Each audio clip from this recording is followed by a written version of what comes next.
আসসালামু আলাইকুম ওয়া রাহমাতুল্লাহি ওয়া বারাকাতুহু। সবাই কেমন আছেন? আশা করি সবাই ভালো আছেন। যে যেখানে আছেন, যেভাবে আছেন, দোয়া করি আল্লাহ তাআলা সর্বদা সবাইকে সুস্থতার সাথে নেক হায়াত দান করুন। এবং আমি যে ভিডিওটি করছি, এই ভিডিওটি সম্পূর্ণ দেখে মন্তব্য জানাবেন কিরকম হলো। আমাদেরকে আঘাত করেন না, আমাদেরকে দুর্বল করে দিয়েন না।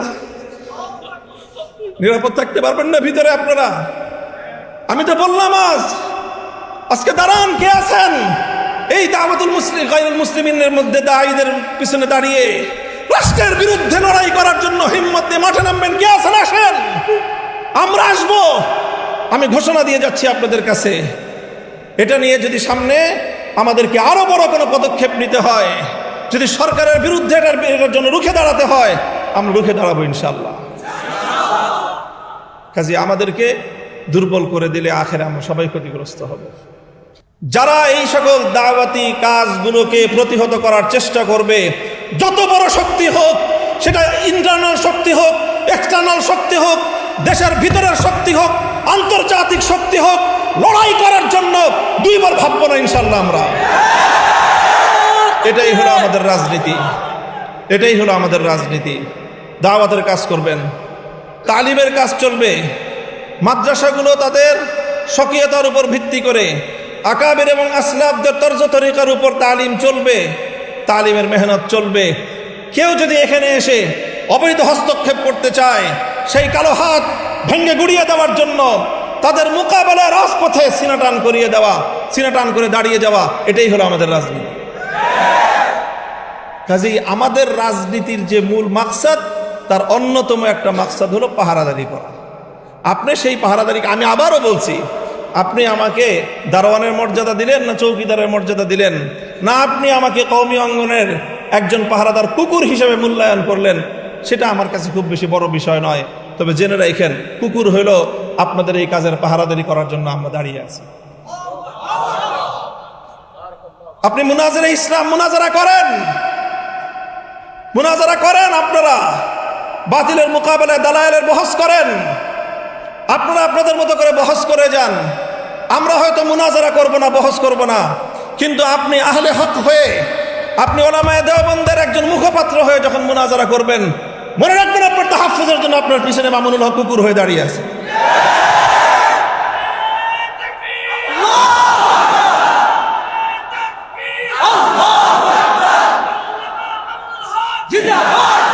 এটা হলো আমাদের রাজনীতি, এটা হলো আমাদের রাজনীতির খুব নিগুড় রহস্য, মৌলিক কথা।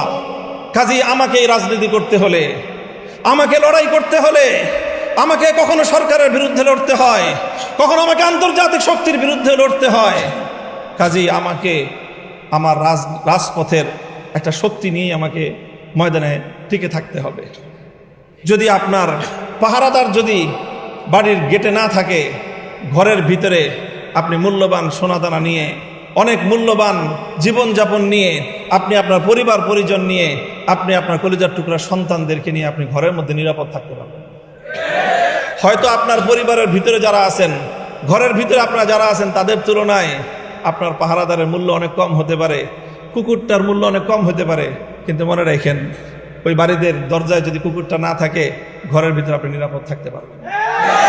আমাদেরকে আঘাত করেন না, আমাদেরকে দুর্বল করে দিয়েন না।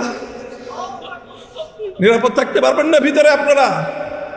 আমি তো বললাম আজকে দাঁড়ান, কে আছেন এই দাওয়াতুল মুসলিম গায়রুল মুসলিমিনের মধ্যে দায়ীদের পিছনে দাঁড়িয়ে রাষ্ট্রের বিরুদ্ধে লড়াই করার জন্য হিম্মত দিয়ে মাঠে নামবেন? কে আছেন? আসেন, আমরা আসবো। আমি ঘোষণা দিয়ে যাচ্ছি আপনাদের কাছে, এটা নিয়ে যদি সামনে আমাদেরকে আরো বড় কোনো পদক্ষেপ নিতে হয়, যদি সরকারের বিরুদ্ধে এটার জন্য রুখে দাঁড়াতে হয়, আমরা রুখে দাঁড়াবো ইনশাআল্লাহ। কাজে আমাদেরকে দুর্বল করে দিলে আখেরে আমরা সবাই ক্ষতিগ্রস্ত হব। আমার আখেরি কথা, মুহতারাম হাজিরিন, দেখেন এখন একটা রাজনৈতিক বড় ধরনের একটা ইস্যু আছে এখন রাজনীতির। আমাদের বাংলাদেশে, আমাদের এই উপমহাদেশের আমাদের উপমহাদেশের 250 বছর 1753 সাল থেকে 1753 সাল থেকে বা 1757 সাল থেকে আজ 2026 সাল, প্রায় 350 বছরের রাজনীতি, আমাদের আকাবের ওলামায়ে কেরামের ত্যাগ, কোরবানি, নজরানা, জিহাদ, অনেক রক্ত, অনেক জীবন, এই অনেক কিছুর বিনিময়ে আমাদের বড়দের একটা বড় অর্জন ছিল, বড় একটা অর্জন ছিল। সেই অর্জন হলো 1947 সালে মুসলমানদের জন্য আলাদা ভূখণ্ড অর্জন। এমন একটা ভূখণ্ড, যে ভূখণ্ডে ইসলামী নিজাম হবে, নিজামে ইসলাম, শরীয়তে ইসলাম বাস্তবায়ন হবে। এই অঙ্গীকারের ভিত্তিতে 1947 সালে মুসলমানদের জন্য আলাদা একটা রাষ্ট্রের অভ্যুদয়। এটা হলো আমাদের 350 বছরের আমাদের পূর্বসূরি আকাবের ওলামায়ে কেরামের রাজনৈতিক সর্ববৃহৎ অর্জন। এটা আমার পর্যবেক্ষণ, অন্য কেউ দ্বিমত করতে পারেন। সেই 47-এর বিষয় নিয়ে আমাদের মহান দুই আকাবিরের মধ্যে নজরিয়াতি ইখতিলাফ ছিল। হযরত মাদানী রহমতুল্লাহ আলাই তখন ভারতবর্ষ জুড়ে মুসলমানদের নিরাপত্তার স্বার্থে তিনি ওইভাবে দেশটার বিভক্তি চান নাই, এই কথা সব আমরা জানি। কিন্তু যখন দেশ বিভক্ত হয়ে গিয়েছে, তখন হযরত মাদানী রহমতুল্লাহ আলাইহির মাওকিফ এটাই ছিল যে ঝগড়াঝাটি করে 2 মসজিদ বানানো ঠিক না, কিন্তু যদি মসজিদ 2টা হয়ে যায়, মসজিদ যদি 2টা হয়ে যায়, তখন কি করবেন? দোনো মসজিদকে আবাদ করা, দোনো মসজিদের মধ্যে নামাজ কায়েম রাখা, এটাই হলো মুসলমানদের দায়িত্ব। হযরত মাদানী রহমতুল্লাহের কথা এটাই ছিল। 47-এর পরে মুসলমানদের জন্য যখন আলাদা আবাসভূমি হয়ে গেছে, এখন সর্বশক্তি নিয়োগ করে ওই মুসলমানদের দেশে কিভাবে ইসলাম কায়েম করা যায়, কিভাবে নিজামে ইসলাম বাস্তবায়ন করা যায়, সেটাই থানভী রহমতুল্লাহ আলাইহির অনুসারীদেরও মেহনত, সেটা মাদানী রহমতুল্লাহর শাগরিদদের অভিন্ন মেহনত। 47-এর পরে আর কোনো ইখতিলাফ নাই। আমাদের এই অর্জন 47-এর, মুসলমানদের জন্য ইসলামের নামে আলাদা ভূখণ্ড হবে, সেই অর্জনকে 1972-এর ভারতীয় আধিপত্যবাদ দিয়ে সেটাকে গলা টিপে হত্যা করার চেষ্টা করা হয়েছিল বিগত 54 বছর পর্যন্ত। 1972 থেকে 2024 সাল পর্যন্ত 47-এর কথা কেউ বলতে পারতো না। 47 এটা একটা বাংলাদেশে নিষিদ্ধ বিষয় হয়ে দাঁড়িয়েছিল। এই 2024-এর বিপ্লবের পর সর্বপ্রথম যে আওয়াজ উচ্চারিত হলো, এটার জন্য আমি জুলাই যোদ্ধাদেরকে শ্রদ্ধা করি, ভালোবাসি, স্নেহ করি, মমতা করি, তাদের পক্ষ হয়ে আমি লড়াই করি। কারণ তারা সর্বপ্রথম এই আওয়াজ আবার নতুন করে বাংলাদেশের মাটিতে উত্থাপন করেছে। আগামীর বাংলাদেশ হবে 47, 71 এবং 24-এর ভিত্তিতে। এখন আমাদের রাজনীতি, যারা নিজেদেরকে শাব্বির আহমদ উসমানী রহমতুল্লাহ আলাইহির সন্তান মনে করো, যারা নিজেদেরকে জাফর আহমদ উসমানী রহমতুল্লাহ আলাইহির সন্তান মনে করো, যারা ইতিহাস পড়ো যে তোমাদের 47 সালে স্বাধীনতার পতাকা ইংরেজদেরকে বিতাড়িত করে শাব্বির আহমদ উসমানী উত্তোলন করেছিলেন, যারা শাব্বির আহমদ উসমানী রহমতুল্লাহ আলাইহির ফাতহুল মুলহিম পড়ে ইলম অর্জন করো, যারা জাফর আহমদ উসমানী রহমতুল্লাহ আলাইহির ইলাউস সুনান পড়ে গায়রে মুকাল্লিদিনদের বিরুদ্ধে বহস করো, তোমাদের জানা উচিত যে এই ওসমানী রাহিমাহুমাল্লাহর সেই আমানত, সেই ইসলাম এবং মুসলমানদের ভিত্তিতে আবার দেশ গড়ার নতুন দিনের মুয়াজ্জিনরা আজান দিচ্ছে, নতুন বেলাল আজান দিচ্ছে। এই আজানে যদি আমরা সাড়া দিতে না পারি, ইতিহাসের দায় থেকে আমরা মুক্ত হতে পারবো না। কাজেই 47-এর ভিত্তিতে নতুন বাংলাদেশ গড়বার যে আন্দোলন, এটা মাওলানা মওদুদী সাহেব এবং তার অনুসারীদের আন্দোলন না।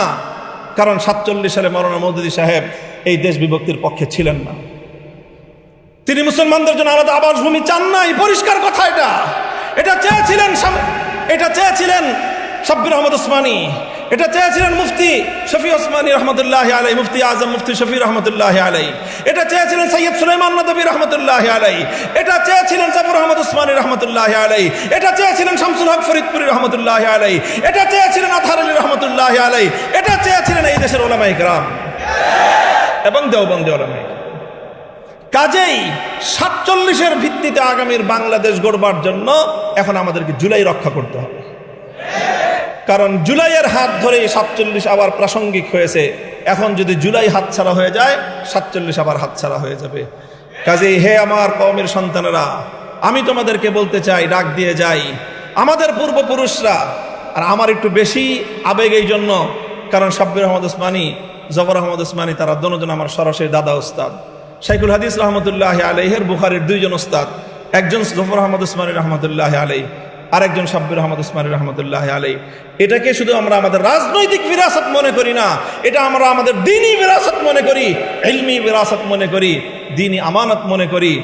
এই বাংলাদেশের মাটিতে আবার নতুন করে এইভাবে 47-এর চেতনার ভিত্তিতে দিল্লির গোলামীর জিঞ্জির ছিন্ন করে ইসলাম এবং মুসলিম জাতিসত্তার ভিত্তিতে নতুন দেশ গড়বার এই আওয়াজ যেটা উঠেছে, এই আওয়াজকে পূর্ণতা পর্যন্ত পৌঁছে দেওয়া, এটাই হলো আমাদের রাজনীতি। আমি আমার কথা আর দীর্ঘায়িত করছি না, সকলের কাছে মাপ চাই, অনেক বেশি কথা বলে ফেলেছি। আমি আবার আমার ওই কথা পুনরাবৃত্তি করছি যে ইনশাআল্লাহ আমি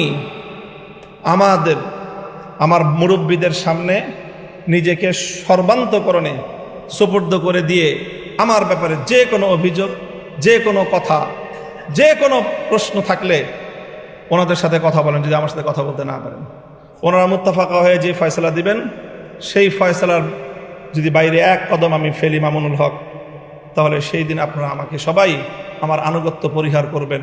এটা থাকলে আপনাদের কাছে আমার বিশেষ অনুরোধ। আল্লাহ আপনাদের সকলকে কবুল করুন।